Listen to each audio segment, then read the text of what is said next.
দুর্নীতির বিরুদ্ধে তারুণ্যের একতা, গড়বে আগামীর শুদ্ধতা। মৌলভীবাজার উপজেলা প্রাণী সম্পদ অধিদপ্তরের দেয়ালে এমন স্লোগান থাকলেও বাস্তব চিত্র যেন ভিন্ন। সরকারি ভেটেরিনারি হাসপাতালে প্রয়োজনীয় ওষুধ না পাওয়ার অভিযোগে ক্ষোভে ফুঁসছেন সাধারণ খামারি ও সেবাগ্রহীতারা। আমরা তো ওষুধ হাসপাতাল লাগলে পাই না, কিনবার থেকে কিনিয়ে নেওয়া লাগে।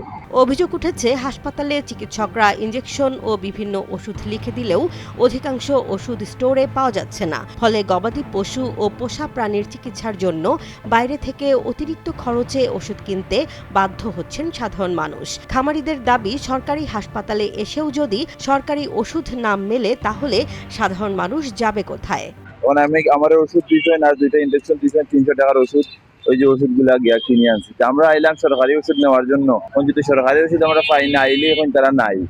আমরা চাইলে কি এর জন্য আসলাম, সরকারি হসপিটাল কিসের জন্য? এদিকে হাসপাতালে সাংবাদিকদের উপস্থিতি টের পেয়ে ওষুধ কোম্পানির প্রতিনিধিদের দ্রুত সরে যেতে দেখা যায়। সরকারি হাসপাতালের ভেতরে ওষুধ কোম্পানির প্রতিনিধিদের এমন উপস্থিতি নিয়েও প্রশ্ন তুলেছেন অনেকে। স্থানীয়দের অভিযোগ, হাসপাতালের পরিবেশ ও সেবা ব্যবস্থায় আরও কঠোর নজরদারি প্রয়োজন। ও বড় ভাই, এই যে প্রেসক্রিপশনে ওষুধ লিখে দিছে আর 14 দিন আর 6 দিনের। তো ওষুধগুলো আমি বাড়তি কিনে আনা লাগছে। টোটাল আমার ওষুধ টাকা গেছে প্রায় 785 টাকার মতন। তবে অভিযোগ অস্বীকার করে হাসপাতাল কর্তৃপক্ষ বলছে, সরকারি বরাদ্দ অনুযায়ী যেসব ওষুধ আসে সেগুলো নিয়ম মেনেই খামারিদের দেয়া হচ্ছে। আমরা তাকে ইনজেকশন বা যত কিছু আছে আমরা দেওয়ার চেষ্টা করি, কারণ আমরা জানি যে মানুষ অনেক দূর থেকে সেবা পাওয়ার জন্য আসে। আমরা যতটা সম্ভব চেষ্টা করি আমাদের এখানে যা আছে সেটা দিয়ে যাতে মানুষের উপকার করা যায়। সেক্ষেত্রে বাধ্য হয়ে না থাকলে আমরা বাইরে থেকে সাজেস্ট করি।